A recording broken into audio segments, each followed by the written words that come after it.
ప్రతి సంఘటనను కూడా ఉద్యమానికి అనుకూలంగా మార్చుకున్నారు కేసీఆర్ గారు. అది చాలా గొప్పతనం. 14F అని ఉండేది. 14F ఇంప్లిమెంట్ చేస్తే తెలంగాణ బిడ్డలకు అన్యాయం జరుగుతుందని దాని ఒక ఉద్యమంలాగా తీసుకున్నారు. ఆ రోజు తెలంగాణ ఉద్యమంలో పెద్ద ఎత్తున తీసుకొని యువతనంతా ఇన్వాల్వ్ చేసి 14F తీసేసేంత వరకు కూడా ఉద్యమాన్ని చేస్తున్నారు ఆ రోజు. అదే కాకుండా బతుకమ్మను బోనాలను కూడా ఉద్యమంలో భాగస్వామ్యం చేసి తెలంగాణ ఉద్యమాన్ని నడిపించారు కేసీఆర్ గారు.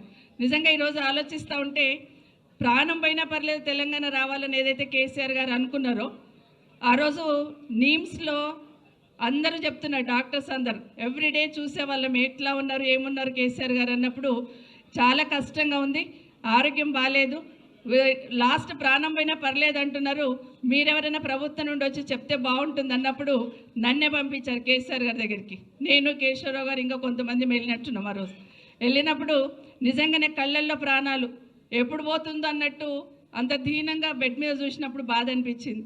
అన్న మీరు విరమించండి నిరాహార దీక్ష అంటే, ప్రాణం పోయినా పర్లేదు కానీ నేనైతే దీక్ష విరమించను, మీరు పైకి ఇన్ఫార్మ్ చేయండి, తెలంగాణ వస్తే చాలు, నాకు ఈ పార్టీ వద్దు, ఉద్యమం వద్దు, నాకు పేరు కూడా వద్దమ్మా, తెలంగాణ రాష్ట్రం వస్తే చాలన్నారు. కానీ ఆ రోజు మళ్ళీ ఆ రోజు పోస్ట్పోన్ చేసిన సందర్భంలో శ్రీకృష్ణ కమిటీ అని ఫామ్ చేశారు.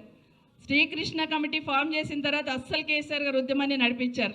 అందరిని ఇన్వాల్వ్ చేశారు, అన్ని పార్టీలను ఇన్వాల్వ్ చేశారు, అన్ని సంఘాలను ఇన్వాల్వ్ చేశారు, అన్ని కులాలను ఇన్వాల్వ్ చేసి సకల జనులను అందరిని ఇన్వాల్వ్ చేసి తెలంగాణ రాష్ట్రాన్ని సాధించే దిశగా పోయిన సందర్భంలో చాలామంది అమరులు అయినారు. వాళ్ళందరి త్యాగం కూడా ఎప్పటికీ మర్చిపోము, ప్రతిసారి వాళ్ళని గుర్తు చేసుకుంటుంటాం.